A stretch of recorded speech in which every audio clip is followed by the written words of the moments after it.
Wilford Brimley is the star of the popular television program Our House. He was diagnosed as having diabetes 3 years ago. When my doctor told me I had diabetes, I was frightened and confused. I was also relieved because I thought I had something worse than that. If you just found out that you have diabetes, you'll have many of the same fears and questions I had, that everyone has. In this program, you'll learn about diabetes, what it is and how it affects your body. You'll also learn ways to control and manage it, because with a little care and planning, you can control diabetes and continue to lead a full and active life. What is diabetes? We've asked Dr. Gerald Bernstein, a specialist in the treatment of diabetes, to answer this question. Doctor? Thank you, Wilford. In diabetes, there is something wrong with the way your body processes food for energy. In other words, diabetes is a metabolic disease. During digestion, many foods are broken down into glucose, a simple sugar which is your body's main source of energy. Like other digestive products, glucose passes through the wall of the intestine, then enters the bloodstream, and circulates to all the cells of the body to give them energy. But glucose cannot pass into the cells on its own. Your body produces insulin to help glucose get into the cells. It works something like a lock and key. The insulin attaches to the outside of the cell and unlocks the cell membrane to allow glucose to pass inside. If you have diabetes, your body is either not producing enough insulin or not using it properly. In either case, little or no glucose can get into your cells, and it builds up in your bloodstream. This buildup is called hyperglycemia, or high blood sugar. It's the basis for a diagnosis of diabetes mellitus. As your blood sugar rises, it spills over into the kidneys, taking water with it. That's why you urinate more often and get thirsty. You may also feel hungry because your cells are not getting enough glucose. So even though you may still be overweight, you may have lost some weight as your body used up stored fat for energy. These are other symptoms, some you may not have even noticed. Very itchy skin, slow healing cuts, blurry vision, and tiredness. There are two kinds of diabetes. The first, type 1, usually starts in childhood, but some patients can get it as adults. People who have it depend on daily insulin injections because they make very little, if any, of their own. What you and I have, type 2 diabetes, is the second, far more common type that usually develops later in life. People who have this kind of diabetes do make insulin of their own, but the insulin is not used properly. Insulin injections usually aren't needed, and some of us can control our diabetes simply by changing our diet. Who gets diabetes and why? Let's find out. We have learned a great deal in recent years about what happens when you have diabetes, but there are still no easy answers as to why anyone gets it. We do know that heredity plays an important role. If there's a history of diabetes in your family, you're more likely to get it. Type 2 diabetes usually starts when you're over 40, but it can start when you're in your 30s, and your chances of getting it appear to increase with age. Women are almost twice as likely to get it as men. A number of things can bring out diabetes that has been previously unrecognized. Excess weight.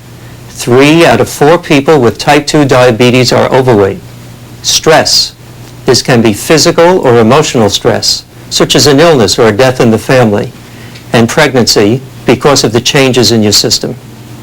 The important point here is that there are many things that may have brought on your diabetes, but if you have it, it's likely that you would have developed it anyway, and neither you nor anyone else is to blame for it. What you have to do now is learn how to manage it. We're going to talk about how with Carolyn Robertson, a certified diabetes educator. If you don't have any troublesome symptoms, and your doctor simply discovered your high blood sugar in the course of a regular checkup, you may be asking yourself, why do you have to do anything about it? You feel fine, so why bother, right? Wrong. The extra sugar in your blood, if it goes unchecked for years, can affect other organs and the circulatory and nervous systems in your body. Possible complications that may occur after a while include high blood pressure, impaired vision, heart and kidney disease, and loss of feeling in your hands and feet. The list sounds frightening, but it's very important for you to know why you should take care of yourself and control your diabetes. Many of these problems can be reduced or even prevented with good glucose control and early detection and treatment. You'll probably also find that although you may not feel sick now, you'll feel much better when you start your treatment program, stronger, healthier, and more energetic. A diabetic treatment program is a healthy program for anyone to follow. The goal of treatment is to improve the body's use of insulin. There are 4 ways to do this: diet, exercise, pills, and insulin injections. As we learned earlier, diabetes is a metabolic disease, so diet is the beginning of all diabetic treatment programs. By diet, we mean well-planned meals and good nutrition, not fad or starvation diets. For most, there are 2 dietary goals.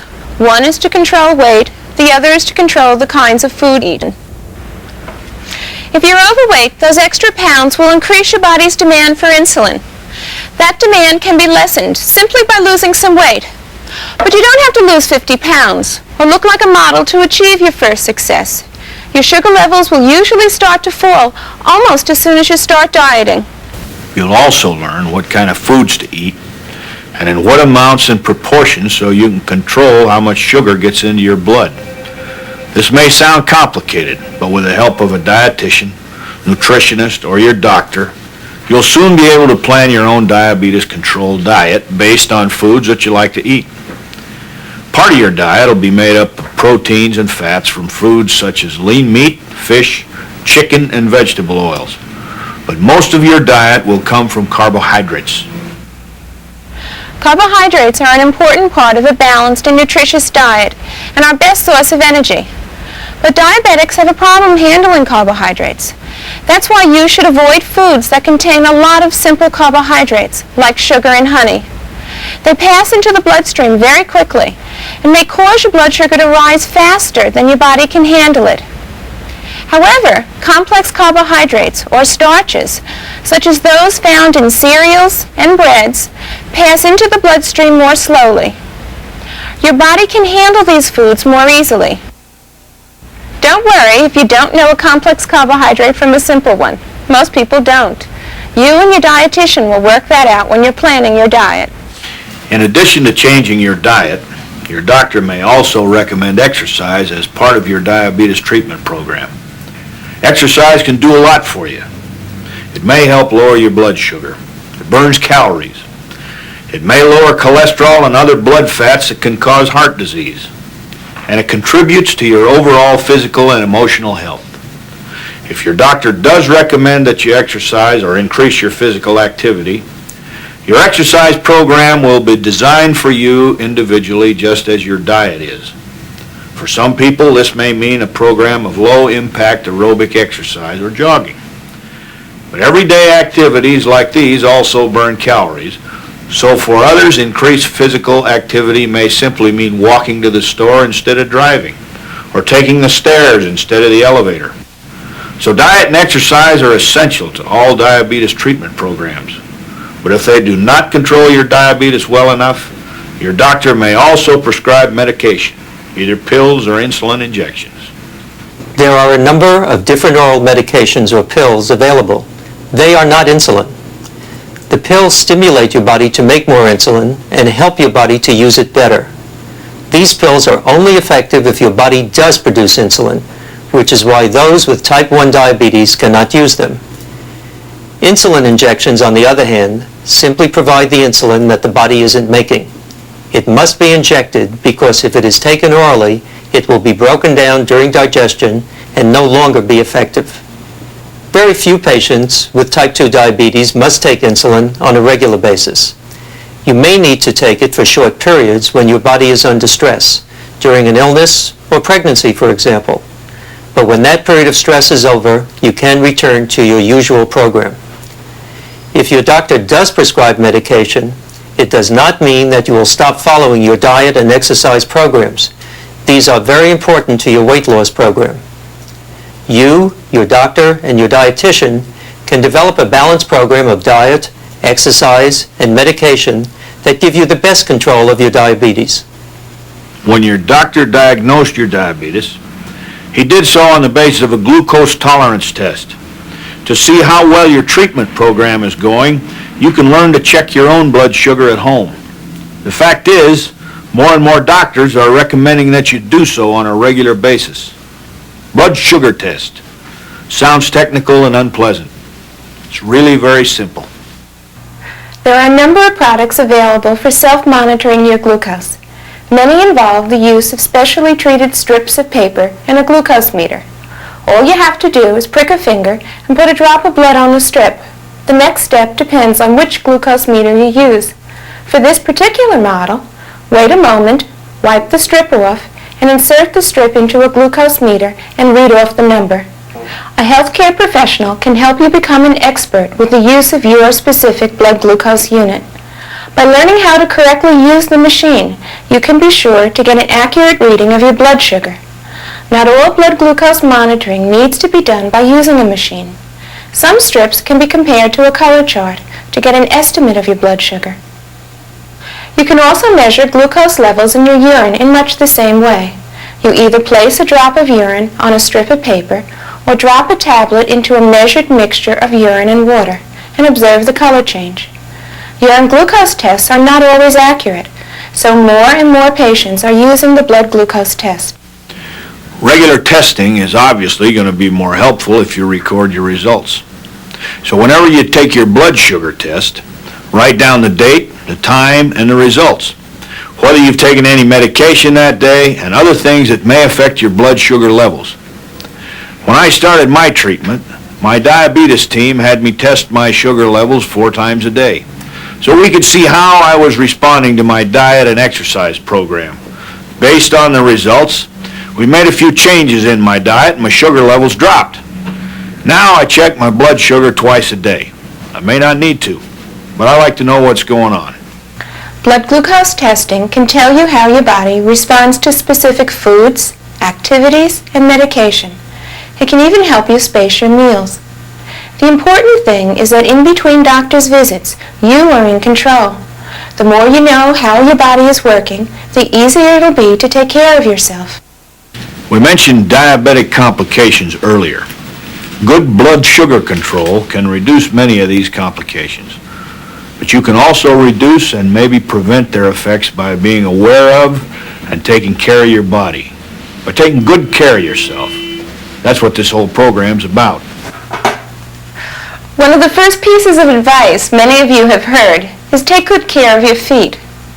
That may sound odd at first, but diabetes can reduce sensation in your feet, which means you may injure yourself and not feel it. Diabetes may also reduce the circulation to your feet, so if you do injure them, they take longer to heal. Avoid possible injury to your feet by not going barefoot or wearing poor-fitting shoes. You also shouldn't wear tight socks or stockings or sit with your legs crossed, because these slow the circulation to your feet. Break in your shoes slowly. Use cream to soften dry skin that may crack, and cut your toenails straight across to avoid injury. Wash your feet at least once a day with mild soap and lukewarm water. Then pat. Don't rub them dry with a soft towel, especially between the toes. And most important, after you've washed your feet, examine them. If they're injured, the sooner you spot it, the sooner you can do something about it, so it won't become a major problem. If you do find an injury, wash the area thoroughly and cover it with a dry, sterile pad. Do not apply any adhesive tape to the skin. Call your doctor or podiatrist and let them know. You should keep the rest of your skin just as clean. Treat cuts, scratches, or burns everywhere else on your body the same way you do injuries to your feet. If your glucose control is good and you take care of injuries, skin infections will be no more serious a problem for you than for anyone else. You may have heard frightening stories about people with diabetes going blind. Diabetes can affect your eyes, but there are ways to help prevent it. Here's Dr. Bernstein to tell you about it. It's called diabetic retinopathy because it affects the retina, the sensitive layer in the eye that enables people to see. It can happen, but it doesn't always, and it doesn't have to. Good glucose control can reduce the effects, and fortunately, retinopathy develops very slowly. Many people have it for years before suffering any loss of vision. Now it is also possible to treat the effects of retinopathy, which is why your doctor will examine your eyes frequently for any signs of it and encourage you to see an eye specialist called an ophthalmologist at least once a year for treatment if you need it. You may also experience blurred or double vision, perhaps when you're starting or changing your treatment or when you are ill. This is caused by changes in glucose levels as they rise or fall. Of course, you should see your doctor if this continues, but it will almost always go away as soon as you get your glucose levels under control again. By now you know what you're after. Stable, normal blood sugar levels. If you get sick or neglect your diet or other treatment, you may experience high blood sugar. If you miss a meal or overdo your treatment, perhaps by exercising more than recommended or by taking a pill at the wrong time, you may experience low blood sugar. These can be treated, but you need to know what to look for. Patients like yourself with type 2 diabetes are much less likely to experience severe changes in blood sugar than those with type 1 diabetes. But even if your diabetes is well controlled, you may occasionally experience high and low blood sugar. You should be aware of the symptoms and know what to do if they occur. If you are experiencing hypoglycemia or low blood sugar, you may feel tired, weak, nervous, or dizzy. You may have blurry vision or break out in a cold, clammy sweat, or you may feel confused or have heart palpitations. You can treat low blood sugar by taking something with sugar in it. Candy, fruit juice, lifesavers, a glass of milk, or a glucose tablet your doctor may have given you. You'll feel better in about 15 minutes. If you're experiencing high blood sugar or hyperglycemia, you may feel thirsty and urinate more frequently. You may feel some drowsiness and nausea. You may even vomit. Your skin may be dry, not sweaty, and your breathing may be rapid with a fruity smell on your breath. If this happens, test your blood and urine, call your doctor or clinic immediately, and wait for instructions. An adjustment in your treatment program may rapidly resolve the problem.